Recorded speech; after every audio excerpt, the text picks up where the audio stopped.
시간이 참 빠른 것 같습니다. 시간이 벌써 많이 흘렀죠. 흘러 2022년 12월 첫 주를 우리는 맞이하고 있습니다. 시간이 참 쏜살 같다라는 말이 실감나는 요즘입니다. 이번에 저희 부부가 서울에서 이제 창원으로 내려오면서 이것저것 기대하면서 이렇게 내려오게 되었습니다.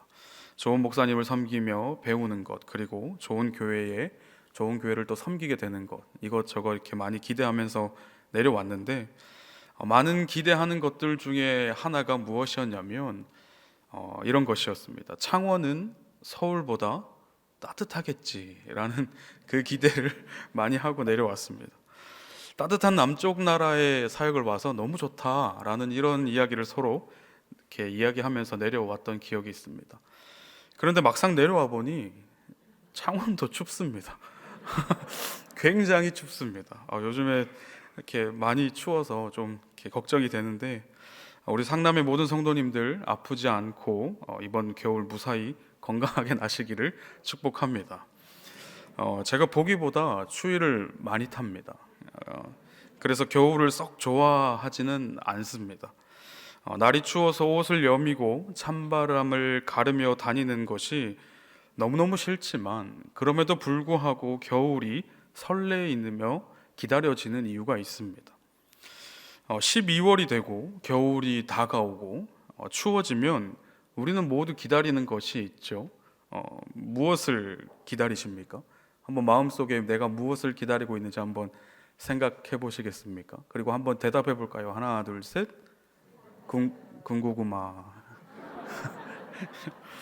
뭐 붕어빵, 떡볶이 이런 거 생각했는데 죄송합니다. 네, 맞습니다. 우리는 그리스도인들은 12월을 설레게 만드는 이유가 바로 성탄절이 12월에 있기 때문이겠죠. 아기 예수님께서 우리의 죄를 씻기 위하여 이 땅에 사람의 몸을 입고 가장 낮은 곳으로 오신 그날을 우리는 기다리는 것입니다. 그리고 우리는 예수님의 탄생을 기뻐하며 기다리는 대림절 두 번째 주간을 보내고 있습니다. 말 그대로 우리는 예수님의 탄생을 기념하는 성탄절을 기다리고 있는 것이죠. 그리고 우리는 곧 재림하실 예수님으로 인해 죄의 씻음을 받고 천국에 올라감을 기다리는 사람들이기도 합니다. 다시 말하면 예수님의 탄생을 기념한다라는 것은 예수님의 탄생 그 자체도 기쁨으로 기다려야겠지만, 하나님이셨던 예수님께서 하늘 영광 권세를 버리고 이 땅에 내려오셔서 추악하고 더러운 나의 죄를 대신하여 십자가에 피 흘리심으로 내가 천국에 들어갈 수 있는 자격을 얻게 됨, 그것을 기념하는 날이라고도 할 수 있을 것입니다. 결국 우리는 예수님의 탄생을 기념하는 성탄절을 기다리는 사람인 동시에 다시 오실 예수님이 이 땅에 오셔서 우리를 영원한 천국으로 들려와 올라가실 것을 기다리는 사람인 것입니다. 우리는 천국에 들어갈 사람들이며 천국에 입장하는 그날 종말을 고대하고 기대하며 기다리는 사람들인 것입니다. 아멘이십니까? 아멘. 그런데 오늘 본문을 들여다보기 전에 스스로 우리에게 질문을 해보아야 할 것입니다. 나는 또 매년 또 반복적으로 돌아오는 이 대림절, 성탄절을 기대하는 마음이 있는가 하는 것입니다. 혹시 여러분들에게 성탄절은 그저 빨간 날 혹은 교회에서 예배드리는 날 정도이지는 않으신지요? 아니면 올해도 성탄절을 맞이하여 내 죄 때문에 이 땅에 태어나신 예수님의 사랑을 기억하며 다시 오실 예수님을 기다리는 대림절을 맞이하고 계십니까? 오늘 이 질문이 오늘 말씀을 함께 나눌 때 저와 여러분들 가운데 그것이 해소되는, 그것이 내 마음에 정해지는 귀한 시간 될 수 있기를 소망합니다. 마태복음 25장의 첫 이야기에 나오는 열처녀 비유는 마태복음 24장에 이어서 이 세상의 마지막과 곧 도래할 하나님의 나라에 대한 일을 조금 더 상세히 설명하는 비유입니다. 우리가 알고 있듯이 마지막이라는 상황은 일상적이지 않는 매우 특별한 상황이죠. 그리고 하나님의 나라가 가진 개념도 일반적이지 않은 독특한 성향이 있다고 할 수 있겠습니다. 그러므로 열 처녀 비유에서 나타나는 독특성을 일반적이고 상식적인 상황에 적용하기에는 여러 가지 문제가 발생합니다. 비유를 해석할 때 비유가 지닌 독특함을 인정하시며 그대로를 이해하는 것이 중요하다라는 것이죠. 그러면 오늘 이 비유를 한번 함께 나누어 볼 텐데요. 비유 속에 등장하는 혼인잔치는 많은 성경학자들이 해석하는 바대로 그리스도와 함께하는 천국 잔치를 의미합니다. 그리고 곧이어 등장하는 10명의 처녀들은 천국 잔치를 소망하는 오늘날의 그리스도인들과 교회들을 의미하는 것이죠. 처녀로 번역된 헬라어 파르테노이는 많은 영어 성경들은 소녀들 혹은 아가씨들로 번역합니다. 따라서 이 처녀들은 혼인잔치의 신부라고 하기보다는 신부의 들러리로 보는 것이 맞습니다. 그리고 이 처녀들의 역할은 이미 도착해 있는 신부를 위해 혼인 전날 밤부터 신랑을 기다리다가 도착한 신랑을 친구들을 맞이하여 신부에게 인도하는 역할을 하는 것이죠. 사실 이 역할은 비교적 크게 어려운 일은 아닙니다. 신랑을 기다리기만 하면 되는 일이죠. 그런데 모두가 행복하고 즐거워야 할 결혼식에 오늘 본문 속에 문제가 발생하고 맙니다. 무엇입니까? 신랑이 지체되고 있는 것이죠.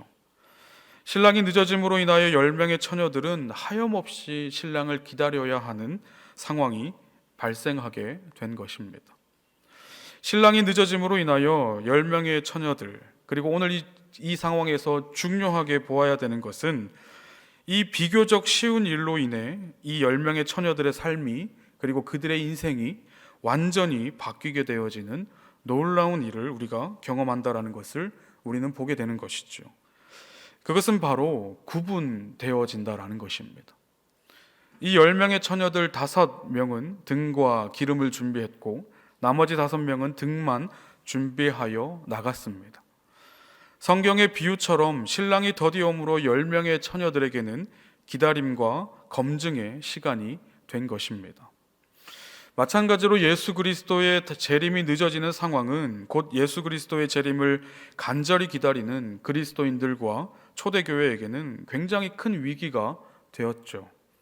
고난의 시간이 끝이 알 수 없게 이어지면서 배교하는 사람들이 생겨나기 시작했고 붙잡고 있던 약속의 말씀들은 흔들리기 시작했습니다. 그리고 자연스럽게 재림을 기다리던 그리스도인들과 교회들은 명확하게 구분되어지기 시작한 것입니다. 재림의 지연은 진정 믿음 있는 사람들과 믿음을 잘 포장한 사람들을 구분 짓는 하나님의 훌륭한 도구가 되는 것입니다. 예수님의 재림을 기다리며 대림절을 보내고 계신 성도 여러분, 우리는 혹시 예수님의 탄생을 진정으로 기뻐하는 척 잘 포장하며 지내왔는지 한번 곰곰이 되돌아보아야 한다라는 것이죠. 제가 사실 올해 장가 갔습니다. 죄송합니다. 따끈따끈한 신혼생활을 보내고 있는데요. 행복하죠. 네, 이 이야기를 하려고 하는 게 아니라 제가 20대 후반 시절의 이야기를 잠깐 해보려고 합니다. 아직 결혼을 하지 못했던 시절, 그리고 제 주위의 모든 전도사님들, 당시 전도사님들, 그리고 형님들, 그리고 누님들, 동기들이 다 결혼을 했었습니다. 그리고 결혼을 하고 아이를 갖고 행복한 모습을 보면서 저의 마음속에 이런 마음이 슬금슬금 올라오는 것을 느꼈습니다. 내가 결혼할 수 있을까? 라는 이 질문들이 막 올라오기 시작하는 겁니다.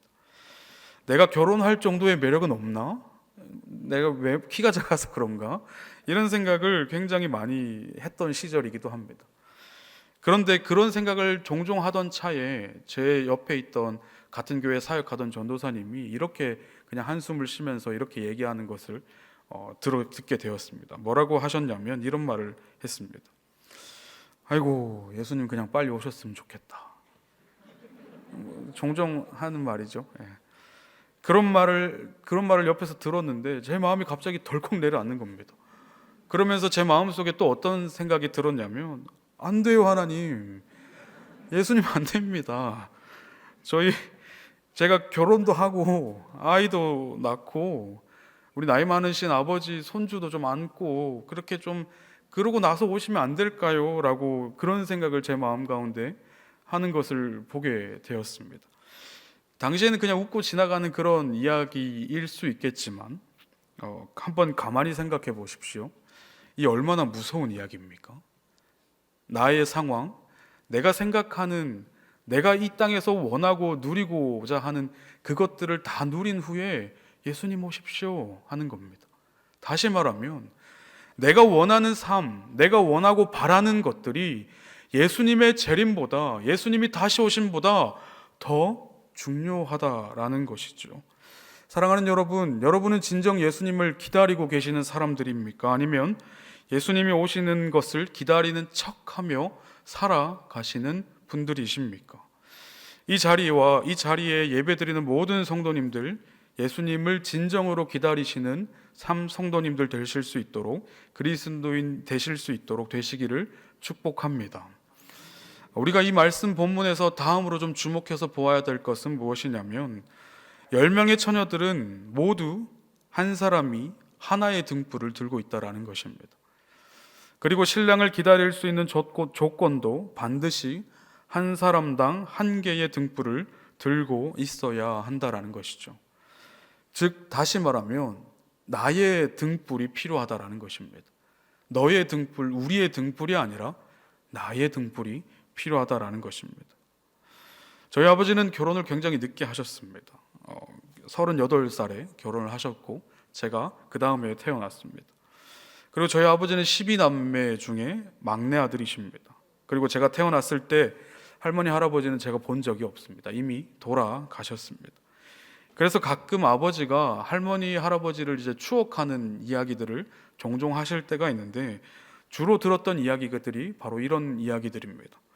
할머니께서 주일날 아침마다 성경책을 챙겨서 교회를 가시려고 하면 저희 할아버지께서 거의 이렇게 무슨 전쟁을 치르시는 것처럼 이렇게 투사처럼 빗자루와 이제 쓰레바지를 들고 이제 못 가게 막는 것입니다. 할아버지는 교회 가려고 하시는 할머니를 이제 예수 귀신이 씌었다고 하면서 성경책을 태우고 또 때리시고 핍박하시는 그런 일들이 매주일마다 거의 일어났다고 합니다. 그런데 그럼에도 자녀들을 신앙으로 키우셨다라는 이야기를 종종 듣게 되었죠. 그리고 그 신앙은 저희 아버지에게를 거쳐 저에게까지 왔고 제가 지금 이 자리에 서 있는 것이 아닌가 싶습니다. 이런 이야기를 드리는 이유는 각 세대마다 신앙의 모습이 조금씩 다른 것 같아 보이기 때문입니다. 각각의 세대를 조금씩 간단하게 요약을 해보면 이렇게 되겠죠. 할아버지 할머니 세대는 치열하게 신앙을 유지하면서 목숨처럼 신앙을 지키셨던 세대입니다. 그리고 저희 아버지 세대는 열심을 다해 한국교회의 부흥기를 이끌어온 신앙 생활을 해오셨겠죠.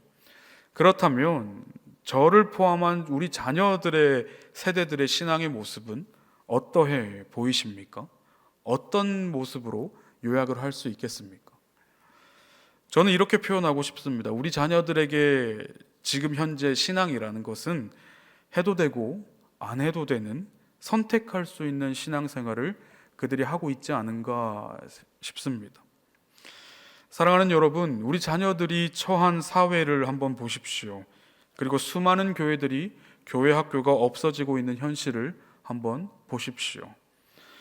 오늘 본문의 한 명의 처녀가 한 개의 등불을 들고 신랑을 기다리는 것처럼 우리도 한 사람당 한 개의 등불을 들어 주님을 기다려야 한다라는 것이죠.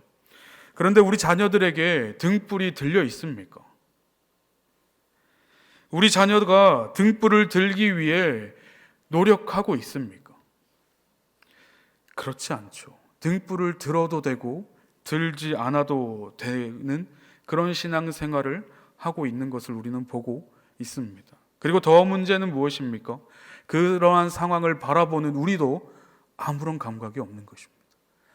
내 자녀가 등불을 들든지 안 들든지 나와 상관없는 이야기가 된 것이죠. 그 모습을 보면서 크게 상관없어 하시는 부모 세대 여러분, 진짜 괜찮으십니까? 우리 자녀들에게 등불이 없어도 괜찮으십니까? 구원은 철저하게 하나님과 개인 간의 관계로 이루어지는 것을 우리는 알고 있지 않으십니까? 아브라함에게 나타나셨던 하나님이 이삭에게 나타나셔서 내가 너의 아버지의 신앙을 보고 내가 너와 함께 하겠다고 말씀하신 것이 아니죠. 내가 너와 함께 하겠다라고 다시 말씀하시는 것입니다. 내가 너의 아버지와 약속했기 때문에 너를 축복한다 하지 않으셨습니다. 내가 너의 하나님이다라고 말씀하신 거죠. 그의 아들 야곱은 어떻습니까? 야곱이 형을 피해 도망치고 지쳐 쓰러졌을 때, 한 장소에서 이르러 돌베개를 베고 누웠을 때 하나님께서 사닥다리를 보여주시며 내가 너의 하나님이다라고 말씀하신 것입니다. 그리고 그것을 축복하셨고 그것을 베델이라고 이름 지은 것을 우리는 기억하고 있죠. 다시 말하면 내가 믿는 하나님이, 나를 구원하시는 하나님이 나를 보고 나 때문에, 나의 신앙을 때문에 나의 자녀를, 나의 가족을, 내 친구를, 내 부모를 구원해 주시지 않는다라는 것입니다. 사랑하는 여러분, 진정 괜찮으십니까? 내가 사랑하는 자녀가, 부모님이, 친구가, 가족이 등불 없이 주님을 기다리셔도 괜찮으십니까? 등불은 가족당 1개, 친구 몇 명당 1개, 교회마다 1개가 아닌 한 사람당, 나의 등불, 한 사람당 1개의 등불을 들고 있어야 함을 우리는 기억해야 합니다. 그리고 이것을 우리가 알아차리셨다면 주위에 등불을 들고 있지 않는 내가 사랑하는 사람들을 한번 바라보시기를 소망합니다. 어떻게 해야 되겠습니까? 지금처럼 해도 되고 안 해도 되는 그런 신앙생활을 유지하도록 놔두시겠습니까? 아니죠. 그렇게 놔둘 수 없죠. 우리 아이들은, 내가 사랑하는 사람들은 언젠가 돌아온다라고 믿으십니까? 그래서 하나님께 맡긴다며, 하나님 알아서 하시겠죠, 하나님이 알아서 해주세요라는 이 내 마음이 편하게 허물 좋은 핑계로 그들을 하나님께 내팽겨치고 있지는 않으십니까? 대학 가면 돌아온다고 믿으십니까? 군대 갔다 오면 돌아온다고 믿으십니까? 지금 회사에 어려운 일만 지나가면 하나님께 돌아온다라고 믿으십니까? 결혼하면 돌아온다라고 믿으십니까? 지금 앞에 놓인 문제가 해결되면 돌아온다고 믿으십니까? 다 때가 되면 돌아온다고 믿으십니까? 아닙니다. 아니요. 누군가의 외침, 누군가의 눈물, 누군가의 간절한 기도, 누군가의 헌신을 통해서 하나님은 일하시죠. 그 헌신을 통해서 내 사랑하는 사람들이 하나님께로 다시 돌아온다라는 것입니다. 사랑하는 여러분, 나만 등불을 들고 있는 것을 안타까워하시며 통곡하며 주위에 죽어가는 자녀들, 그리고 가족, 친구들에게 등불을 가져야 한다라고 외치시는 상남의 모든 성도님들 되시기를 축복합니다. 오늘 말씀을 읽다 보면 슬기로운 5처녀와 어리석은 5처녀에 대해서 우리가 종종 놓치는 부분이 있습니다. 오늘 본문에 2그룹이 등장하죠. 흔히 말하는 슬기로운 처녀 그룹과 그리고 미련한 처녀 그룹입니다. 그렇다면 여러분들께 질문 한 가지 드려도 되겠습니까? 이렇게 질문하고 싶습니다. 과연 신랑을 기다렸던 그룹은 어떤 그룹이었을까요? 이 2그룹 중에 어떤 그룹이 신랑을 기다리던 그룹이었을까요? 한번 대답해 보시겠습니까? 신랑을 기다리던 사람은 몇 명이었습니까? 5명이었습니까? 10명이었습니다. 여러분, 이것이 굉장히 놀라운 깨달음을 우리에게 주는 것을 우리는 알아차려야 합니다. 슬기로운 5처녀만 신랑을 기다린 게 아니라는 거죠. 그런데 우리는 기름을 준비한 5명의 처녀만 신랑을 기다린 것처럼 받아들이곤 합니다. 그렇게 되면 이 이야기는 점점 더 어려운 이야기가 되기 시작합니다. 단순히 신랑 대신 예수님이 오시기를 기다리는 것으로는 잔치, 즉 천국에 들어갈 수 없다라는 것을 의미하기 때문입니다. 이 이야기는 하나님을 믿는 그리스도인들이, 수많은 그리스도인들이 곰곰이 생각해 보아야 할 문제입니다. 대림절을 보내면서 아기 예수님의 탄생을 기뻐하고 예수님의 다시 오심을 기다리는 우리들 중에 천국 잔치에 들어가지 못하는 사람들도 있을 수 있다라는 무서운 이야기가 되기 때문입니다. 그렇다면 이 두 그룹의 처녀들의 차이가 무엇인지를 한번 생각해 보아야 합니다. 어떤 차이점이 있습니까? 우리가 잘 아는 것처럼 바로 기름이죠. 기름을 준비한 그룹과 기름을 준비하지 않은 그룹으로 나눠집니다.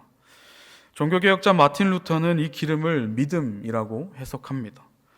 다른 성경학자들은 영적 경건성이라고도 이야기하고 또 사랑, 선한 일, 그리고 행함 이렇게 많이 해석하기도 합니다.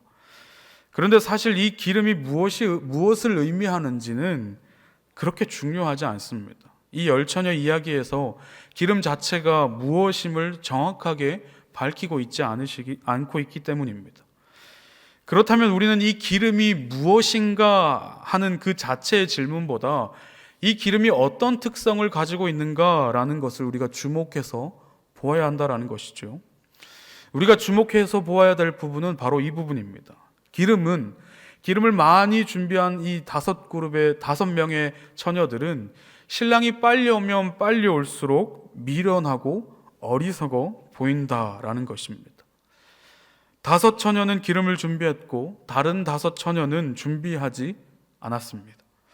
신랑을 기다린 지 얼마 되지 않았을 때는 기름을 준비한 5 처녀에게 기름은 무겁고 짐만 되는 그런 것이었겠죠. 오히려 준비하지 않은 처녀들에게 놀림을 받는 그런 것이 바로 기름입니다.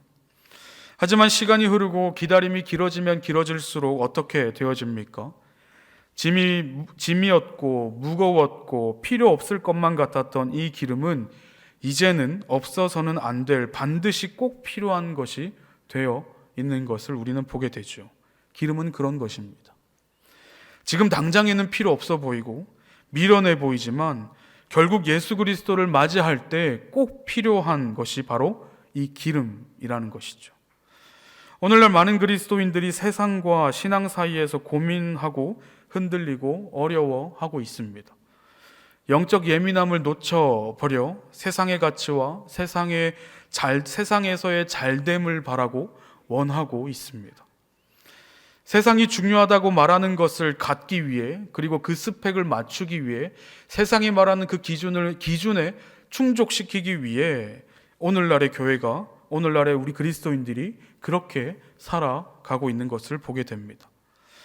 세상이 보았을 때, 아니 같은 그리스도인이 보기에도 예수님의 가르침을 곧이곧대로 믿고 살아가는 그리스도인들이 미련해 보이는 것이죠.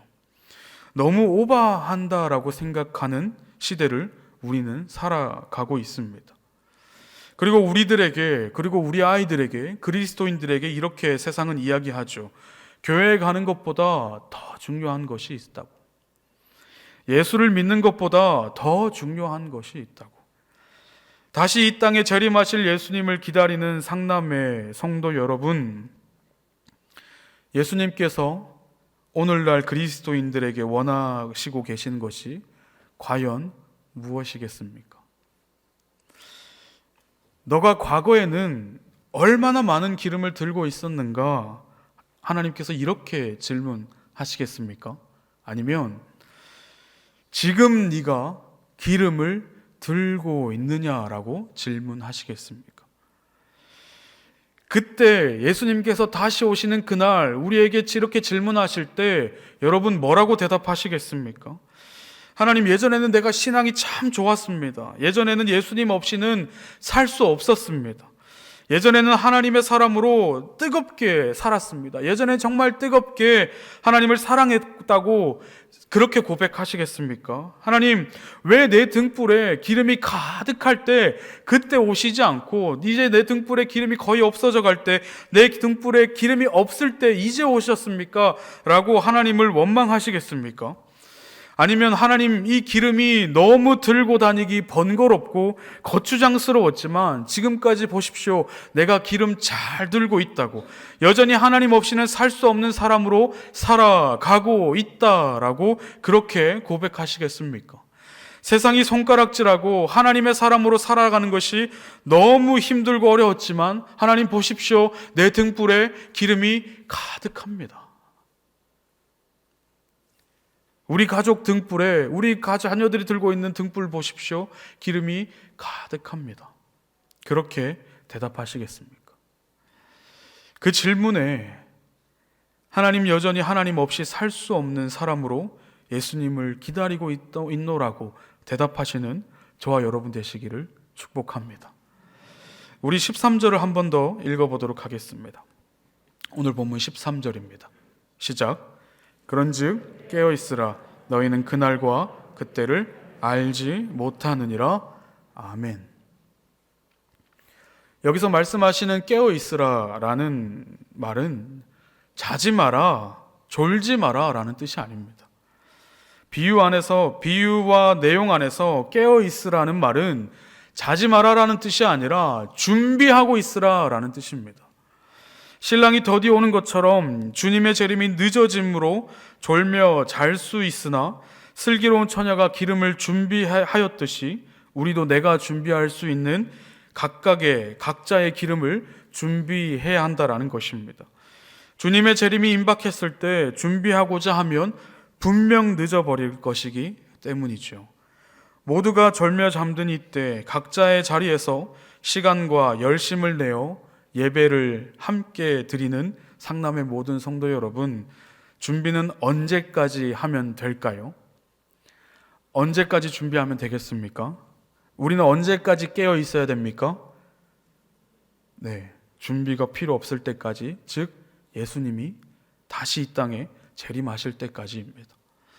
대림절을 맞이하여 아기 예수님의 탄생을 기념하고 기뻐하는 상남교회 여러분, 지금 우리가 들고 있는 등불에 기름이 떨어지지 않도록 지금처럼 예수님을 기뻐하며 기다리시는 여러분 되시기를, 저와 여러분 되시기를 축원드립니다.